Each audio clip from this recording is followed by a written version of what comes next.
Hola, ¿cómo estás? Gusto en saludarte en este formato distinto. No acostumbro a usar podcast o este formato de grabación sin cámara, pero me pareció que, visto que llegamos a la lectura de los domingos con la parábola del padre con sus dos hijos, mal llamada del hijo pródigo, me pareció que era una buena oportunidad para poder hacer este formato que me permite hacer un poco más de lectura comentada y reflexiones en base a eso. Así que bueno, sin más preámbulos, la idea es compartir un poco esta parábola de la misericordia dentro de las parábolas de la misericordia del capítulo 15 del Evangelio de Lucas, que como sabemos además este Evangelio tiene la centralidad en la misericordia, la centralidad puesta en la misericordia de Dios. Por eso es que estas parábolas se convierten en un punto central de la obra de Lucas y del Evangelio de Lucas en particular. Antes tuvimos la parábola de la oveja perdida, la parábola del dracma perdida, donde se dan núcleos de pérdidas y de alegrías, y en este caso un extenso desarrollo, a diferencia de estas otras dos, con lo que se conoce como la parábola de los dos hijos, ¿no? Y su padre, ¿no? Llamada a veces del hijo pródigo, lo cual es un error porque nos quedamos con uno solo de los personajes, o la parábola del Padre Misericordioso, que si bien es más afín porque parecería también el padre ser el protagonista, en realidad, por lo pronto, tenemos tres personajes, ¿no?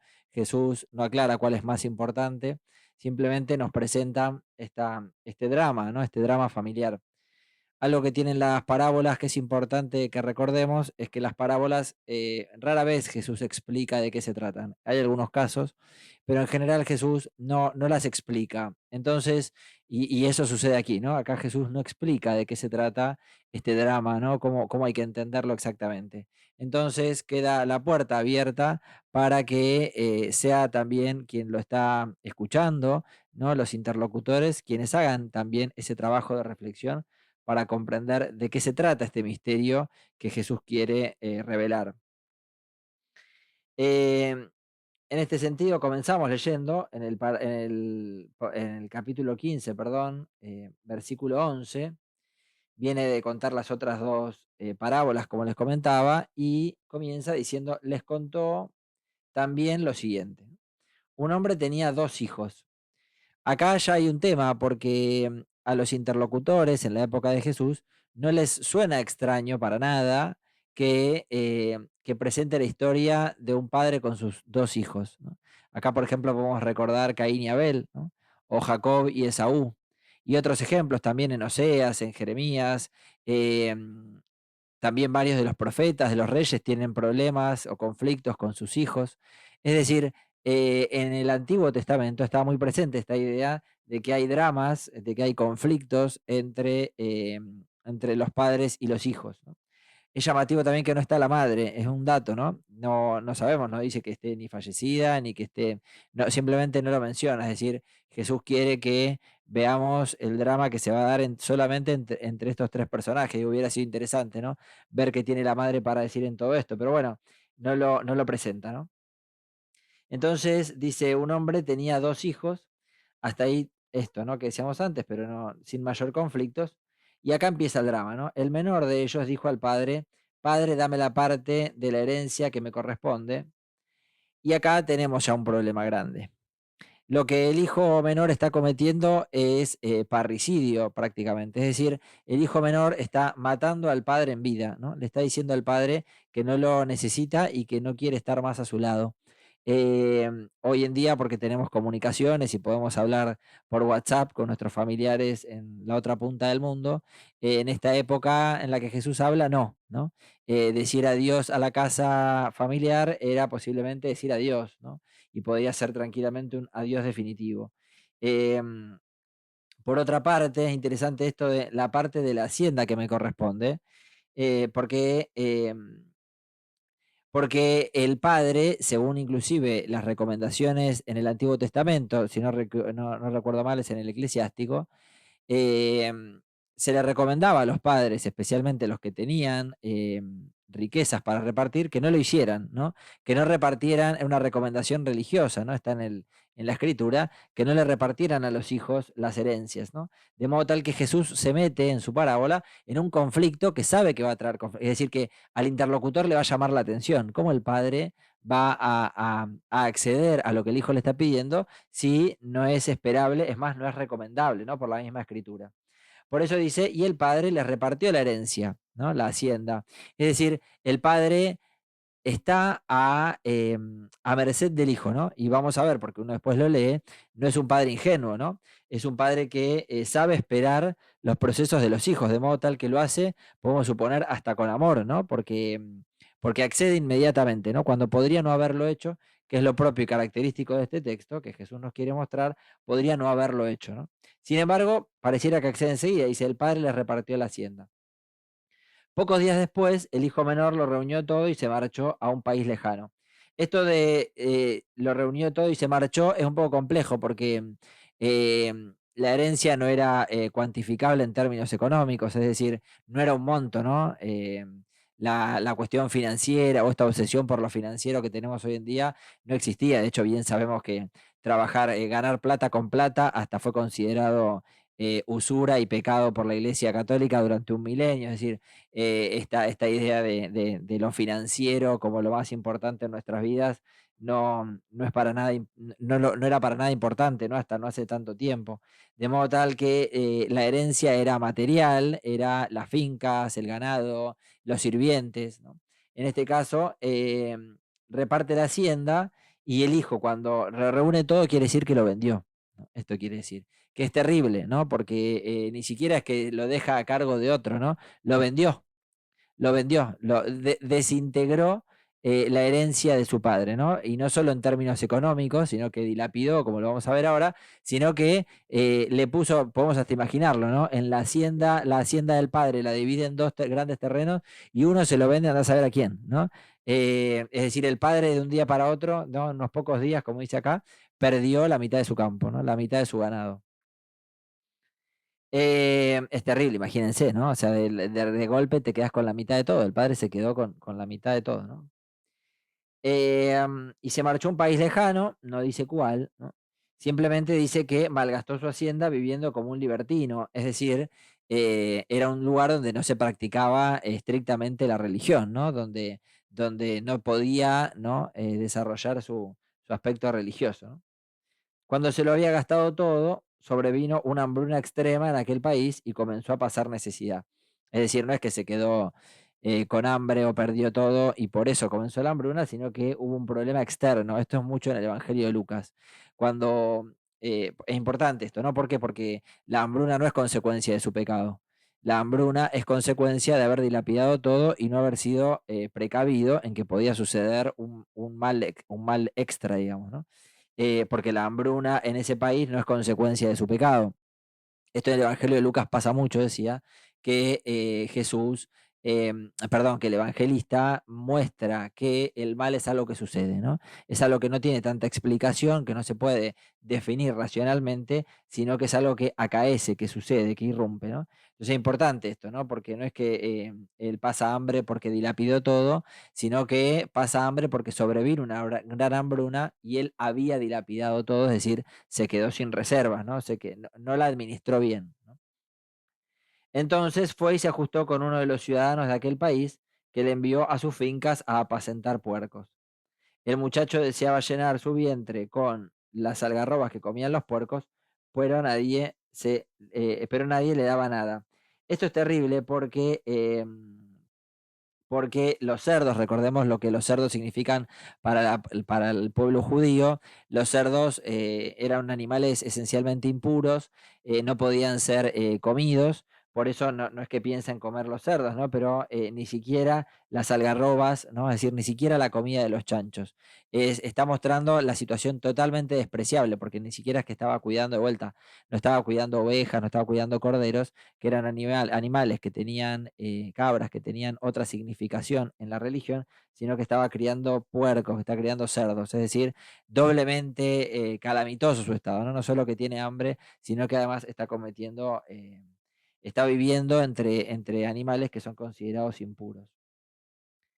Entonces se puso a reflexionar. ¿Cuántos jornaleros de mi padre tienen hambre, tienen pan en abundancia mientras yo aquí me muero de hambre? Me pondré en camino, iré donde mi padre y le diré, Padre, he pecado contra el cielo y contra ti. Ya no merezco ser llamado hijo tuyo, trátame como a uno de tus jornaleros. Entonces se avió y partió hacia su padre. Bueno, un poquito extensa la cita, pero ¿por qué esto, no? Acá él se da cuenta que al hambre podía combatirlo trabajando como uno de los jornaleros de su padre, ¿no? Él se da cuenta que los que están alrededor de su padre, los que trabajan para él, tienen inclusive mucho mejor pasar que el que él estaba teniendo. Em, y acá se da una expresión que también los interlocutores de Jesús conocían bien, que es Padre, he pecado contra el cielo y contra ti, que tiene reminiscencias a distintas expresiones del Antiguo Testamento, generalmente asociado, como decíamos antes, a conflictos entre hermanos y padre, ¿no? Bueno, me olvidé también de Moisés, ¿no? El drama de Moisés y el faraón, es decir, hay dramas en el Antiguo Testamento sobrados de conflictos entre familiares, entre hermanos, ¿no? Donde interviene, y generalmente en esas narraciones el padre es Dios. Por eso también es esto de que la madre no esté, ¿no? Porque en general, cuando se dan estos conflictos entre hermanos, la paternidad tiene que ver con el ser reconocidos como hijos de Dios, ¿no? Estar dentro de la relación con Dios. Entonces se avió y partió hacia su padre, es decir, agarró las cosas y fue a ver al padre, habiendo él tenido un acto no confesional propiamente, sino de arrepentimiento, ¿no? Él se arrepiente, por lo menos dice que se arrepiente, ¿no? Porque dice, me pondré en camino donde mi padre y le diré, ¿no?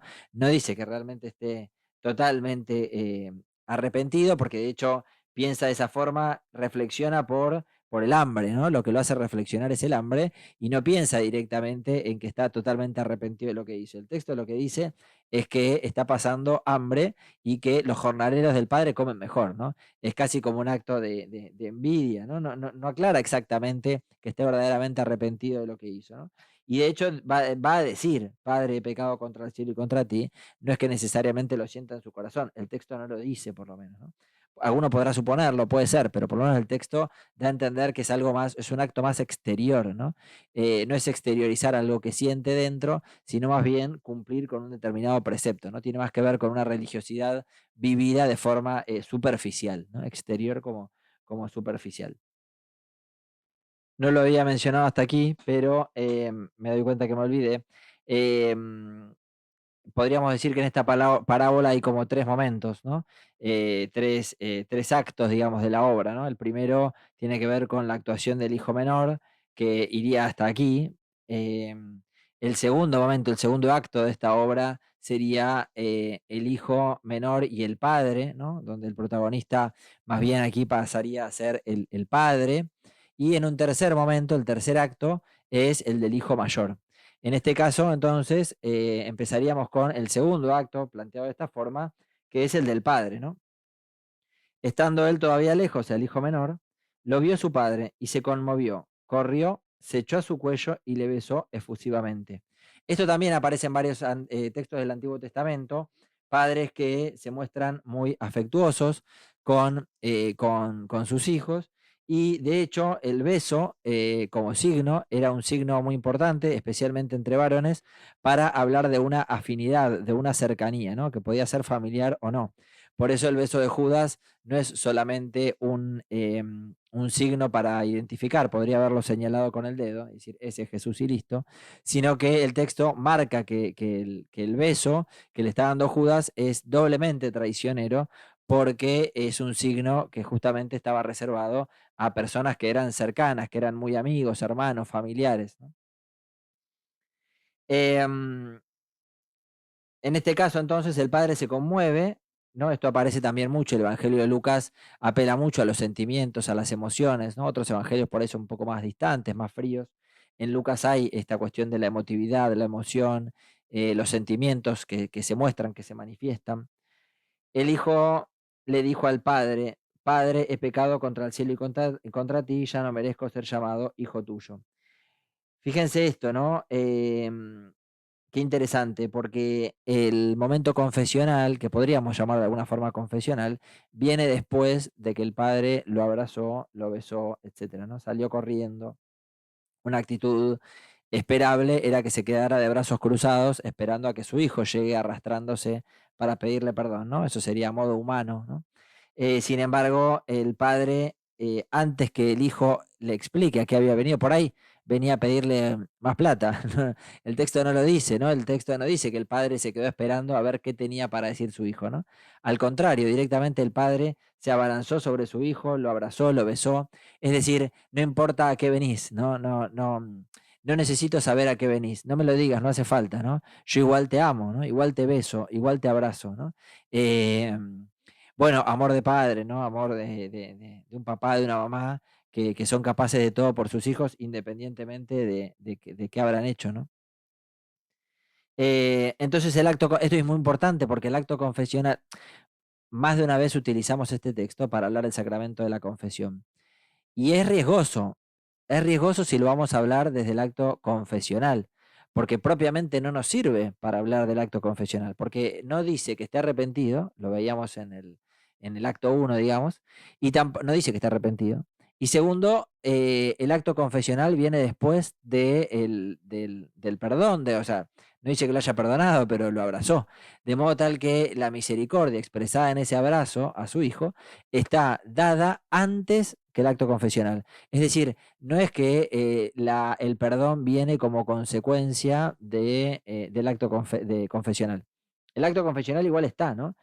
Aunque ya habíamos visto en el texto anterior, en el acto anterior, que tampoco es del todo claro, ¿no? Que verdaderamente está arrepentido. O sea que propiamente no hay arrepentimiento, tampoco hay misericordia luego del acto confesional. Más bien hay misericordia y después hay un esbozo, ¿no? Un poco torpe de confesar de alguna forma, ¿no?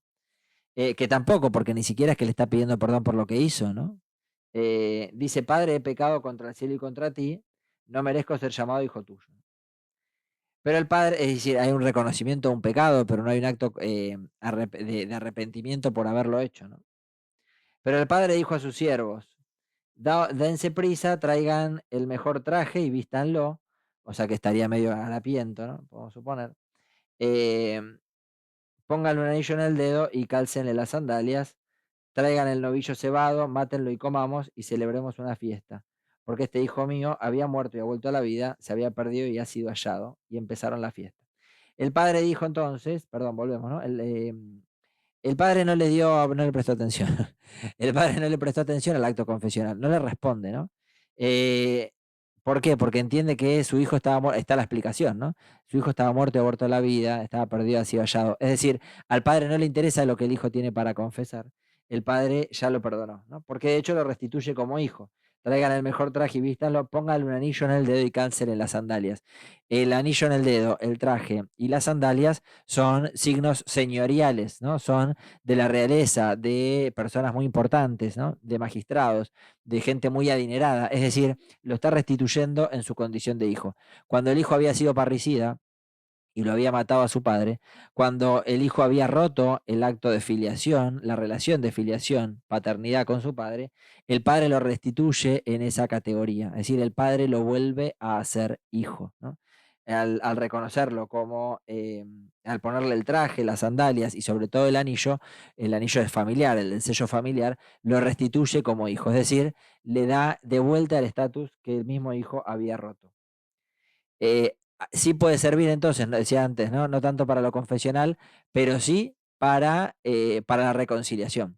Eso sí, ¿no? Es decir, si hacemos el hincapié en lo confesional, en que el hijo tiene que confesar su pecado horrible para que el padre lo perdone, no sirve. Para eso esta parábola no sirve, para ese tipo de interpretación. Ahora, para hablar de que la confesión es el sacramento de la confesión, es una reconciliación entre el Padre y nosotros, porque el Padre en el Hijo por el Espíritu, ya ha pagado, ya pagó la cuenta, ya pagó por nuestros pecados, ya saldó la deuda, entonces ahí sí nos sirve, porque esto nos recuerda que más allá de los pecados que podamos cometer, el Padre, en un acto absolutamente misericordioso, ya dio la vida por nosotros, ya entregó a su Hijo para salvarnos, de modo tal que la misericordia es muchísimo más grande que nuestros pecados. En ese sentido sí sirve esta parábola para hablar de la reconciliación. Y luego comienza la fiesta. ¿De qué forma? ¿No? Dice, traer el novillo cebado, el engordado, ¿no? Mátenlo, comamos y celebremos la fiesta, porque este hijo muerto.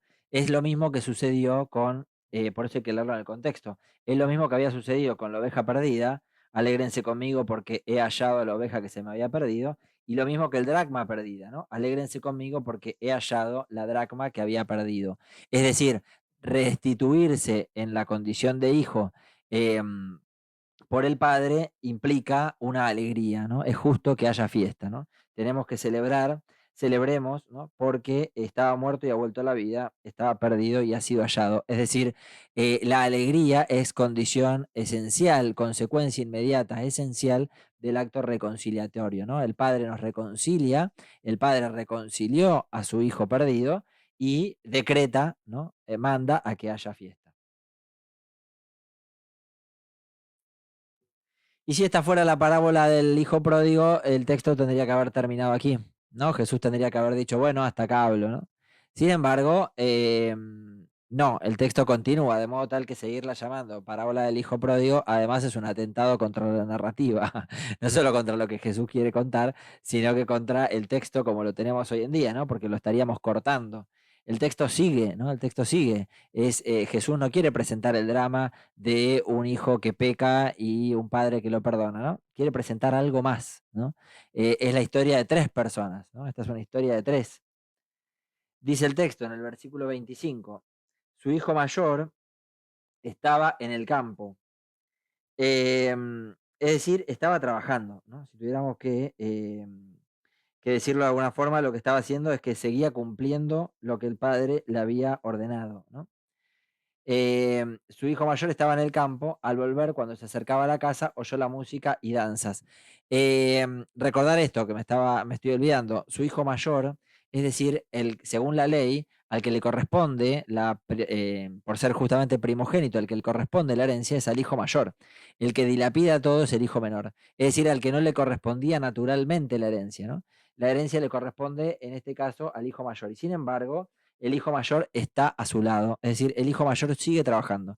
Mientras el otro dilapidaba todo y se había gastado ya la herencia, el hijo mayor cumple con el deber, es decir, en términos del Antiguo Testamento, cumple con la ley. El hijo mayor es el que obedece, el hijo mayor es el que cumple con lo que la religión manda, hace lo que Dios le dice que tiene que hacer, ¿no? Es la lógica del cumplimiento, ¿no? Es el hijo que cumple, es el hijo que obedece, ¿no? Es el hijo buenito, es el hijo que hace lo que la religión le dice que tiene que hacer. Dice entonces que cuando se acercaba a la casa, oyó la música y las danzas. Se ve que mucho no le gustó, ¿no? Entonces, a uno de sus criados le preguntó qué era aquello, qué era aquello que estaba sucediendo. Él le respondió, es que ha vuelto tu hermano y tu padre ha matado el novillo cebado porque le ha recobrado sano. Él se irritó, fundamental esto, ¿no? Así como antes veíamos que el hijo se conmovió, acá, y que veíamos esto de que los sentimientos aparecen mucho en Lucas, dice el texto, él se irritó y no quería entrar. ¿Por qué se irritó? ¿No? Acá está la pregunta, ¿no? ¿Por qué se irritó? ¿Qué fue lo que le molestó? Si su hermano volvió, ¿por qué es incapaz de disfrutar la fiesta? ¿Por qué es incapaz de alegrarse? Y dice el texto, y no quería entrar, ¿no? Se queda afuera de la fiesta, elige quedarse afuera de la fiesta, porque no tolera que el hijo que había dilapidado todo, el que no cumplió, el que no hizo lo que la religión le mandaba que tenía que hacer, a ese le están haciendo una fiesta, ¿no? No lo tolera, ¿no? No lo tolera. Vamos a decir inmediatamente, lo que no tolera es la misericordia, ¿no? Es la religión, la forma de vivir una religión que no tolera la misericordia, no tolera que Dios sea misericordioso con los demás. Él se irritó y no quería entrar. Salió su padre y le rogó que entrase. El padre no es tonto, el padre sabe muy bien lo que hay en su corazón, conoce su corazón. Y así como fue a buscar al hijo cuando estaba volviendo, al menor, ahora va a buscar al mayor, porque sabe que está afuera. Y le dice, dale, ¿no? Venite, hay fiesta, ¿no? Pero él salió su padre y le rogó que entrase. Esto le rogó, ¿no? Interesantísimo esto, le rogó, un padre rogándole a su hijo, ¿no? Por favor, vení, entrá, ¿no? Disfrutemos, ¿no? Es justo que haya fiesta, ¿no? Pero él, el hijo, replicó a su padre, hace muchos años que te sirvo y jamás dejé de cumplir una orden tuya. Ahí está, ¿no? Es el tema, ¿no? La relación que tiene con el padre es de cumplimiento, ¿no? Cumple, obedece, ¿no? Sin embargo, nunca me has dado un cabrito para tener fiesta con mis amigos. Ahora volvemos sobre esto. Y ahora que ha venido ese hijo tuyo, que ha devorado tu hacienda con prostitutas, han matado para él el novillo cebado. Primero no sabemos cómo sabe esto de las prostitutas, ¿no? Porque todavía no lo vio. Se verá que tenía alguna noticia, no, no lo dice el texto, ¿no? Parece que tiene más conocimiento de lo que se trataba, ¿no? Fíjense esto, ¿no? Primero el término, ¿no? Ese hijo tuyo, ¿no? Interesante esto. El hijo menor, el hijo menor, cuando le pide al padre la herencia, rompe la filiación, ¿no? Rompe con el padre, es parricida. Pero el hermano mayor es fraticida. El hermano mayor, este también los que lo estaban escuchando a Jesús saben muy bien, ¿no? Hermanos fraticidas, hubo un montón, ¿no? De historias, más o menos, ¿no? Quiero decir, no solo la matanza, sino formas de traicionar a su hermano, ¿no? Bueno, el hijo mayor, el hermano mayor, está traicionando a su hermano, ese hijo tuyo. Con él no tiene nada que ver, ¿no? Con él no tiene relación. Es hijo de su padre, no es hermano suyo, ¿no? Es terrible, ¿no? Es fraticida el hijo mayor, así como el hijo menor es parricida, el hijo mayor es fraticida, ¿no? Le dice, yo con ese tipo no tengo nada que ver, ¿cómo es tu hermano? ¿No? Ese hijo tuyo, mamadera. Eh, Volvemos a esto que decía antes, ¿no? Él replicó a su padre, hace muchos años que te sirvo y jamás dejé de cumplir una orden tuya. Sin embargo, nunca me has dado un cabrito para tener una fiesta con mis amigos. Y esto es lo que el padre le resuelve, ¿no? A este tema es lo que el padre le resuelve. Sigue el texto, ¿no? El padre replicó, hijo, ¿no? No le dice, ¿no? Lo trata de hijo, ¿no? Hijo, tú siempre estás conmigo y todo lo mío es tuyo. Ahora volvemos a ver. Pero convenía celebrar una fiesta, es justo que haya fiesta, ¿no? Y alegrarse. Porque este hermano tuyo había muerto y ha vuelto a la vida, se había perdido y ha sido hallado, ¿no? Fíjense que vuelve el padre a la lógica de la fraternidad. Ese hermano tuyo no es hijo mío, o sea, es hijo mío, ¿no? Pero quiero decir, cuando se refiere a él, le dice, no es tanto hijo mío, ¿no? En tu caso es hermano tuyo, ¿no? Así como vos decís, el hijo mío, yo te respondo y te digo, el hermano tuyo, ¿no? La fraternidad, la importancia de la fraternidad, ¿no? Em, Tú siempre estás conmigo y todo lo mío es tuyo. Tú siempre estás conmigo y todo lo mío es tuyo. Esto es clave. Porque en la lógica en la psicología más que en la lógica, en la psicología del que cumple y obedece lo que el padre le manda y no reflexiona sobre la alegría que puede tener con ello, está esta lógica de él, casi de él, bueno, no me lo merezco, no es mío, no es para mí, ¿no? Tengo que sufrir, no puedo comer un cabrito con mis amigos. ¿Cómo no puedes comer un cabrito con tus amigos? Todo lo mío es tuyo, agárralo, servite tranquilo, ¿no? Lo que no es otra vez el mismo problema, lo que no tolera es la gratuidad. Porque va a la lógica del merecimiento. No me lo merezco. Pero es que no te lo tenés que merecer. Porque sos hijo mío. Eso es lo que le está diciendo el padre. No te tenés que merecer el cabrito para comer con tus amigos. Yo cuando te pedí que cumplas con algo, cuando te dije andá y hacé determinada cosa y si te portás bien te doy un cabrito para que comas con tus amigos. Todo lo mío es tuyo. Agárralo. Usalo cuando quieras. Hace una fiesta y no me consultes, ¿no? Ni siquiera me lo plantees. Hace una fiesta tranquilo. Todo lo mío es tuyo. Está ahí. Lo tenés a disposición. ¿Por qué no lo agarrás? ¿Qué es lo que no tolerás, hijo mío? ¿No? Lo que no tolera el hermano mayor es la gratuidad. No tolera un padre que sea misericordioso más allá del mérito propio, más allá del mérito personal. Por eso siempre digo que el gran enemigo de la meritocracia, que hoy se vende como un valor, y es un grave error, porque para los cristianos el mayor valor es la misericordia. El mayor enemigo de la meritocracia es la misericordia, donde nosotros ponemos lógica retributiva Dios nos ama con amor misericordioso. No importa lo que te mereces, te amo igual, ¿no? Lo que te mereces es un drama tuyo, es una lógica tuya, no es un problema tuyo. Yo te amo igual, te amo más allá de lo que vos considerás que te mereces o no te mereces. Hijo, todo lo mío es tuyo, todo lo mío es tuyo, ¿no? Es más, donde hay lógica de mérito, es en el haber vuelto. Es tan disruptiva la misericordia de Dios que ni siquiera el padre está esperando a que el hijo menor confiese sus crímenes para poder perdonar. No sé si te voy a poder perdonar. Primero pedime perdón y después... ¿No? Así no funciona la lógica del padre. El padre lo ama, lo perdona, lo abraza, lo restituye como hijo y aún más, hace fiesta. Eso es lo que no puede entender el hijo mayor, ¿no? Tremendo, el hijo mayor es incapaz de comprender, el hijo mayor es incapaz de comprender que el amor misericordioso del Padre nos ama más allá de nuestros pecados personales, ¿no? El amor no es una lógica de retribución a un determinado mérito. Me porto bien, papá me quiere, ¿no? No, bajo ningún aspecto. Hago lo que Dios manda y por eso Dios me va a amar. No, no es así. No es esa la lógica de la misericordia, no es esa la lógica que Jesús nos quiere presentar, ¿no? Más bien la lógica de la misericordia de Dios es te amo a pesar de, ¿no? Te amo a pesar de vos, te amo a pesar de vos. Eso los meritócratas no lo conciben. No, Dios me tiene que amar por lo que hago bien, Dios me tiene que repudiar por lo que hago mal, ¿no? Porque todo el tiempo estamos con la lógica del pecado como retribución. Esto está bien, esto está mal. Y en lo bueno se premia, en lo malo se castiga, ¿no? Bueno, esa lógica en Dios no va. En el Dios de los cristianos, esa lógica no va. Por último, y para ir cerrando, fundamental esto que decíamos al comienzo de todo, Jesús no explica la parábola. Jesús no define cuál es el verdadero y único sentido que tenemos que tener de esto.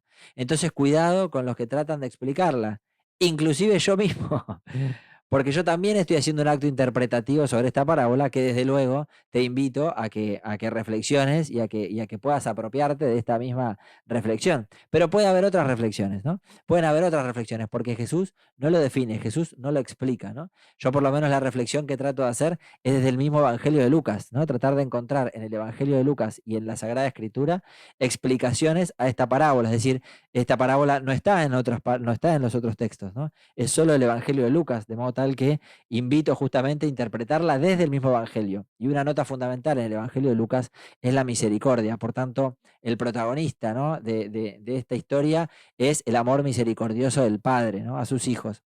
Y ojo con esto, en la explicación que Jesús no da, tampoco dice cuál es el que se está portando bien y cuál es el que se está portando mal. Porque ambos se portan mal. Ambos hijos se portan mal. Uno no es bueno y el otro es malo. Ambos en todo caso son malos. O mejor, ambos se equivocaron. Ambos hijos se equivocaron. Jesús no dice este obró bien, este obró mal. Comúnmente nos han enseñado la parábola del hijo pródigo como el que se portó mal, pero pidió perdón, ¿no? Entonces se restituyó. No, no. No, eso no dice el texto. El texto, es más, nos invita a ver que ambos hijos están igual de equivocados. Y Jesús no dice cuál es preferido. Jesús no dice que el padre eligió a uno sobre otro. Al contrario, deja el texto ahí. Es decir, más bien si tenemos que interpretar por qué Jesús no lo explica, tenemos que pensar que Jesús está diciendo, estos dos hijos podés ser vos. Estos dos hijos pueden estar en nuestras comunidades. Estos dos hijos pueden estar en nuestro interior, en los demás, ¿no? Podemos pasar por estas etapas. ¿Cuántos en nuestras comunidades son como el hijo mayor? ¿Cuántos católicos, ultra cristianos, ultra practicantes de su fe cristiana, católica, no católica, son como el hijo mayor? ¿Cuántas veces somos como el hijo mayor y andamos marcando el pecado ajeno, ¿no? Bueno, Jesús es consciente de que este conflicto puede estar en todos, puede estar en todo lado, tiempo y lugar. Lo único que no cambia en toda la parábola es el amor misericordioso del Padre. El Padre sale al encuentro de los dos hijos. El Padre no los regaña, no le dice, ¿cómo te voy a dar tu parte de la herencia? ¿Cómo se te ocurre? Para nada, ¿no? El Padre invita, el Padre está a la puerta y llama. El Padre nos dice, aquí estoy, te espero. ¿Querés ir a hacer otra vida? ¿Querés ir a dilapidar todo? Andá. Sé feliz, hijo mío. Yo te voy a estar esperando, ¿no? Yo voy a estar ahí esperándote. Lo mismo el hijo mayor, que está ahí, pero no quiere entrar. Se quiere perder la fiesta. Y el padre dice, te voy a buscar. Dale, te suplico, ¿no? Dice el texto, te lo suplico, ¿no? El padre, el amor misericordioso de Dios suplica que nosotros entremos a la fiesta. ¿Qué Dios, cuando quieren comparar con otros dioses y más o menos todo lo mismo, no sé qué, yo digo, pero por Dios, ¿no? ¿Qué quieren decir? ¿Qué Dios tan imperfecto tenemos que en su perfección necesita que lo amemos? Es tan perfecto, es tan perfecto nuestro Dios, que en su absoluta perfección es imperfecto y nos suplica que entremos a la fiesta con Él, que entremos a la fiesta del amor y del perdón misericordioso con Él, ¿no? ¿Qué padre hace eso, no? Nada, brillante. Me parece que es una de las joyas más ricas que tiene la Sagrada Escritura, una de las joyas más ricas que nos ha heredado nuestra tradición cristiana, y me pareció que era importante reflexionarlo de una forma distinta, particular, ¿no? Meditada. Bueno, nada, espero que si llegaste hasta acá, este audio te haya gustado, te haya servido. Te agradezco enormemente por haber llegado hasta acá. Y si llegaste hasta acá y tenés ganas, comentemos, charlemos, decime qué te pareció, qué otras interpretaciones crees que se pueden desprender de este texto, si alguna vez fuimos como alguno de estos hermanos y qué encontramos en el abrazo misericordioso del Padre. Te agradezco nuevamente por estar hasta acá y seguimos en diálogo y conversación. Un abrazo, hasta luego.